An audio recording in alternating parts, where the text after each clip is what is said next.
15 شعبان کی رات میں ہمارے ملکوں میں جو ہمارے عجمی ملک ہیں اس میں وہ کچھ ہو رہا ہے جو نہ میرے نبی نے کیا، نہ صحابہ نے کیا، نہ تابعین نے کیا۔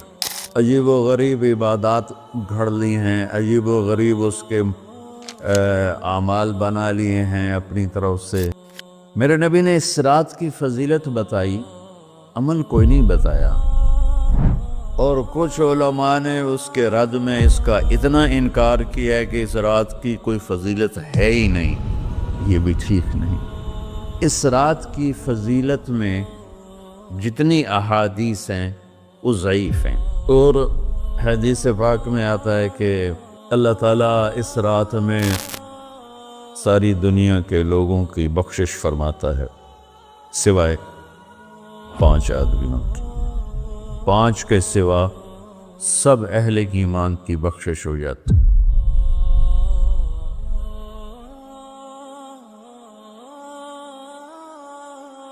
میں 15 شعبان کے حوالے سے بات کچھ کرنا چاہتا تھا اور کچھ رمضان کے حوالے سے۔ 15 شعبان کی رات میں ہمارے ملکوں میں جو ہمارے عجمی ملک ہیں اس میں وہ کچھ ہو رہا ہے جو نہ میرے نبی نے کیا، نہ صحابہ نے کیا، نہ تابعین نے کیا۔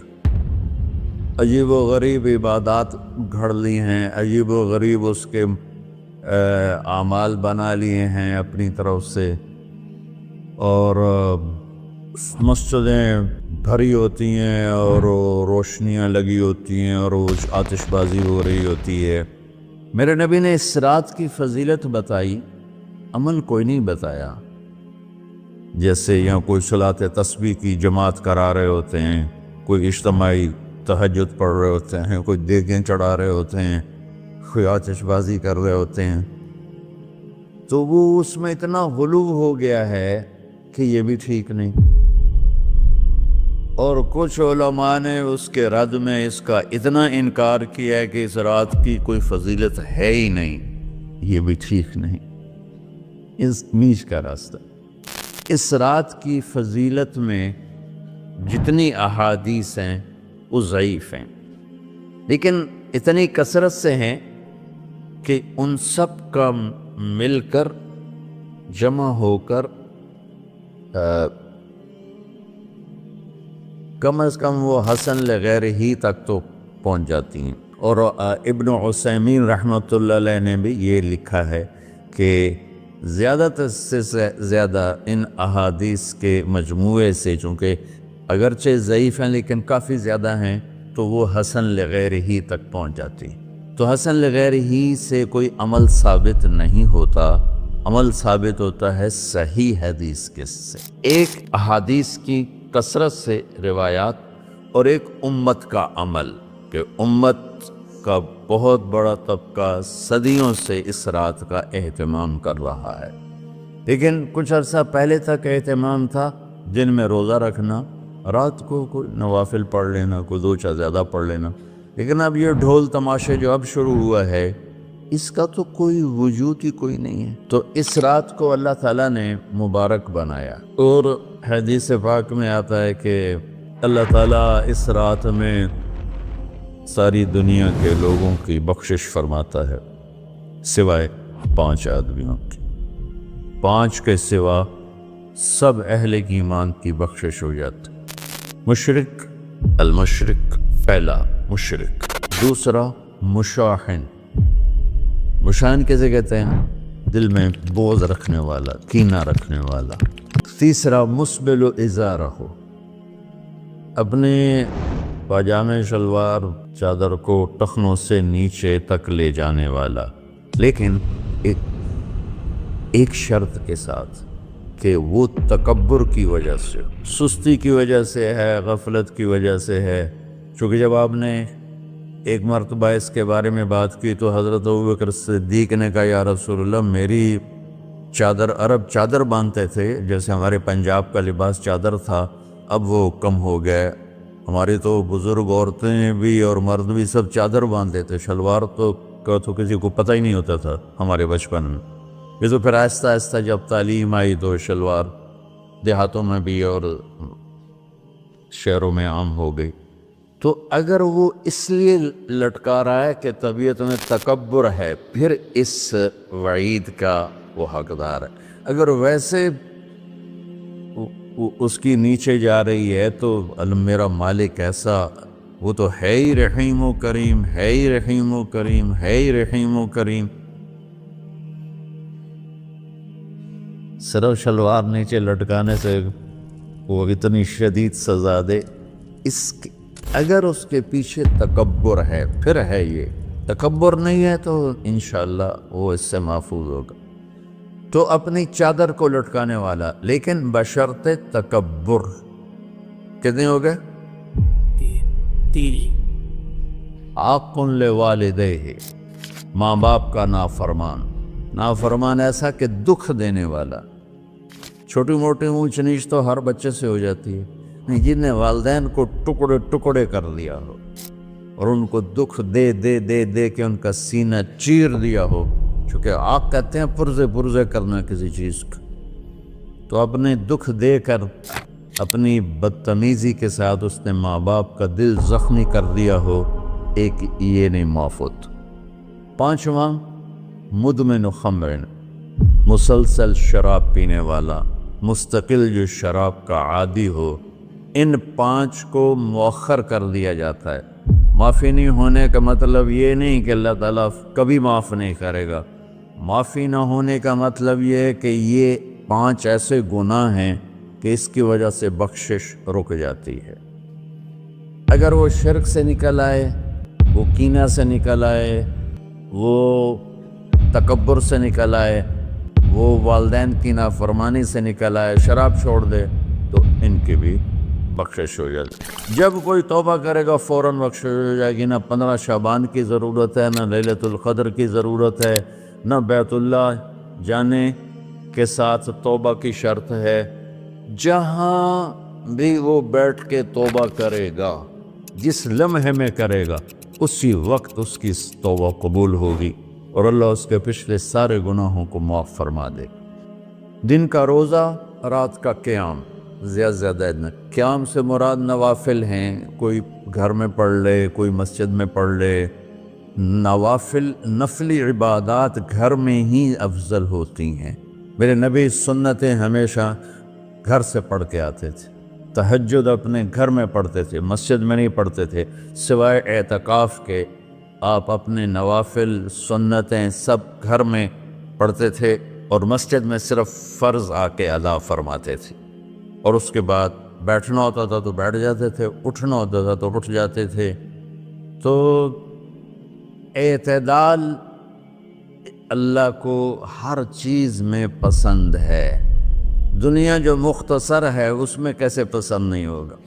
آخرت جیسے معاملے میں بھی اللہ ہم سے کہہ رہا ہے اعتدال، امتاً وسطا۔ ایسے عیسائیوں کی طرح ترک دنیا بھی نہ کرو، یہودیوں کی طرح دنیا کے پیچھے نہ پڑ جاؤ، رزق کے حلال بھی کماؤ، اپنے بچوں کو بھی دیکھو، اپنے فرائض کو بھی دیکھو جو دنیاوی ہیں، اور اللہ سے بھی اپنا معاملہ ٹھیک کرو اور درست کرو۔ بعد کے زمانے میں صحابہ کے بعد سے ہی ایک انتہا پسندی امت میں آئی، ساری رات جاگنا۔ فلاں بزرگ تھے، وہ رسے سے اپنے بالوں کو باندھ لیتے تھے کہ نماز پڑھتے پڑھتے جب نیند آئے اور جھٹکا لگے تو رسے سے بندھے ہوئے بالوں سے اس جھٹکے سے تکلیف ہو اور ان کی آنکھ کھل جائے اور پھر نفلوں میں شروع ہو جائے۔ ایک فلاں بزرگ تھے، وہ اپنے آنکھوں میں نمک کا سرما لگاتے تھے تاکہ آنکھیں جل جائیں، اور اس میں وہ جلن پیدا ہو جائے اور نیند اڑ جائے۔ یہ ایسے واقعات بھرے پڑے ہیں۔ فلاں بزرگ تھے، انہوں نے 30 سال عشاء کے وضو سے فجر کی نماز ادا کی۔ یہ اپنی جگہ پہ بزرگی ہے، لیکن یہ بھائیوں یہ دین ہم پیش نہیں کر سکتے۔ فلاں بزرگ تھے، وہ 30 سال سے ستو کھا رہے تھے کہ روٹی کھانے اور ستو کھانے میں 70 دفعہ سبحان اللہ کا فرق پڑ جاتا ہے۔ تو روٹی کھائیں تو 70 دفعہ سبحان اللہ کم کہہ سکتے ہیں، اور ستو کھائیں تو 70 دفعہ سبحان اللہ زیادہ کہہ سکتے ہیں۔ تو لہٰذا انہوں نے کہا مجھے تو 30 سال ہو گئے، میں تو ستو کھا رہا ہوں، میں تو روٹی نہیں کھا رہا۔ یہ دین نہیں ہے، یعنی یہ وہ دین نہیں جو ہم انسانیت کو پیش کر سکیں۔ یہ تو لوگوں کو دوڑانے والی بات، یہ رہبانیت کی شکل ہے۔ یہ وہ دین نہیں جو ہم لوگوں کو پیش کریں گے تو وہ کہیں گے واہ واہ واہ واہ کیا دین ہے بھائی، قبول کرو۔ یہ ایک قسم کا غلو آیا۔ میں ایک حدیث سناتا ہوں، بخاری شریف میں بھی ہے، مجھے اب ہرشہ بھول گئی، لیکن وہ ہے نہی الغلو، اس طرح کر کے آپ لوگ زیادہ جانتے ہوں گے جو پڑھ رہے ہیں کہ غلو سے نہیں۔ حدیث آپ کو سب کو یاد ہوگی کہ 3 صحابہ آئے اللہ کے نبی کے گھر اور پوچھا کہ اللہ کے نبی رات کیسے گزارتے ہیں؟ تو وہ گھر والوں نے کہا سوتے بھی ہیں، جاگتے بھی ہیں، کھاتے بھی ہیں۔ تو وہ تینوں آپس میں کہنے لگے وہ تو نبی ہیں، سوئیں بھی تو کوئی بات نہیں، اور شادی ہے کوئی بات نہیں، ہم تو نبی نہیں، ہمیں تو کچھ کرنا چاہیے۔ ایک نے کہا کہ میں ساری زندگی روزہ نہیں چھوڑوں گا، ایک نے کہا کہ میں ساری زندگی سوؤں گا نہیں، ایک نے کہا میں ساری زندگی شادی نہیں کروں گا۔ تو دیکھنے میں تو واہ واہ کیا بڑی بزرگی ہے بھائی، بڑے بزرگ ہے۔ ہمارے نبی کو پتہ چلا، آپ نے تینوں کو بلا لیا، کہ تم مجھ سے زیادہ اللہ سے ڈرنے والے ہو، میں تم سے انا اتقاکم یا اخشاکم، الفاظ آپ لوگوں کو زیادہ یاد ہوں گے لیکن مفہوم میں صحیح پیش کر رہا ہوں۔ آپ نے کہا میں تم سے زیادہ اللہ کو جانتا ہوں، تم سے زیادہ اللہ سے ڈرتا ہوں، میں سوتا بھی ہوں، میں کھاتا بھی ہوں، میں روزے بھی رکھتا ہوں، میں چھوڑ بھی دیتا ہوں، میری بیویاں بھی ہیں، میں اپنی بیویوں کے پاس بھی جاتا ہوں۔ تم دین میں غلو سے بچو، پہلے امتوں کو ہلاک کر لیا دین میں غلو۔ دنیا میں غلو یعنی انتہا پسندی، ایکسٹریمسٹ ہونا، دنیا ہو یا دین ہو، دونوں میں اعتدال بچو، اللہ تعالیٰ کو پسند ہے۔ تو شعبان کے حوالے سے ایک علماء کا طبقہ اتنا رد میں گیا کہ ایسی نفی کر دی کہ جیسے ہے ہی کچھ نہیں، یہ بھی غلط ہے۔ ایک طبقہ وہ ہے جو پتہ نہیں کیا کچھ کرتا ہے شب برات کے نام پر، وہ بھی غلط۔ ساری حدیثوں کو ملا کر روزہ اور رات کا قیام، کہ رات کو اٹھ کے کچھ اللہ کو یاد کر۔ اس آیت میں بعض مفسرین سے غالباً بھول ہوئی، حامیم والکتاب المبین انا انزلناہ فی لیلۃ مبارکۃ انا کنا منذرین فیہا یفرق کل امر حکیم امر من عندنا انا کنا مرسلین۔ یہ لیلۃ القدر ہے، انا انزلناہ فی لیلۃ مبارکۃ، یہاں دوسرا لیلہ مبارک رات میں ہم نے قرآن کو اتارا۔ دوسری آیت کو جوڑو، انا انزلناہ فی لیلۃ القدر، ہم نے قرآن کو لیلۃ القدر میں اتارا۔ تو وہ آیت اس آیت کا ترجمہ کر رہی کہ لیلۃ مبارک سے مراد لیلۃ القدر ہے، 15 شعبان نہیں۔ لیکن بعض مفسرین جو بڑے لوگ ہیں، لہذا ہم سب کا ادب احترام کرتے ہیں، لیکن رائے کا اختلاف ہو، وہیں بڑے علماء میں ہی ہے، تو اسی کو میں آپ کے سامنے نقل کر رہا ہوں، کوئی اپنی رائے نہیں دے رہا ہوں۔ تو ان سے یہ صاف ہو گیا کہ انہوں نے اس کو 15 شعبان بنا دیا۔ یہ 15 شعبان کی رات نہیں ہے، یہ لیلۃ القدر ہے، کہ جس میں وہ پورے سال کے احکام اعلان کر دیے جاتے ہیں، وہ شب قدر ہے۔ اس میں بھی معافی ہوتی ہے، اس میں بھی معافی ہوتی ہے، لیکن شب قدر تو قرآن سے صحیح احادیث سے ثابت ہے، اور شعبان کی رات ضعیف حدیثوں سے ثابت ہے، لیکن کثرت حسن لغیرہ اور امت کا عمل اس میں بہت بڑی گنجائش پیدا کرتا ہے۔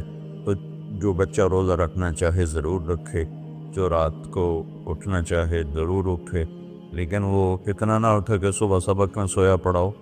تو ایسی عبادت نہیں چاہیے کہ آپ اپنے طلب علم جو فرض ہے اس میں آپ سوئے پڑے ہوں تو تمہارے خوراکوں سے سبق بھی متاثر ہو رہا ہو، تو اعتدال بچوں، ہر چیز میں اعتدال۔ تو اس میں یہ جو 5 ہیں، ایک مشرک، ایک مشاہن۔ مشاہن کون ہے؟ جو دل میں کینہ بغض رکھتا۔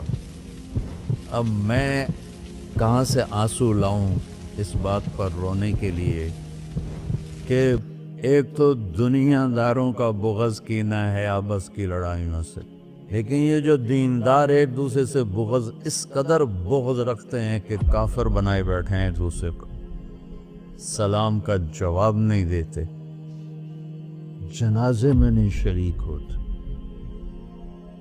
اس کا جرم واپس جاتا ہے تاجروں کو نہیں، حکمرانوں کو نہیں، خطیبوں، نادان، ہر خطیب نہیں، نادان خطیبوں، جو ہر مکتبہ فکر میں موجود ہیں، جو اس شدت کے ساتھ اوروں کی نفی کرتے ہیں اور اپنے آپ کو صحیح کہتے ہیں کہ جیسے باقی سب جہنمی ہیں، سب کافر ہیں، اور صرف ہم ہی صحیح ہیں اور ہم ہی جنت میں جائیں گے اور کوئی جنت میں نہیں جائے گا۔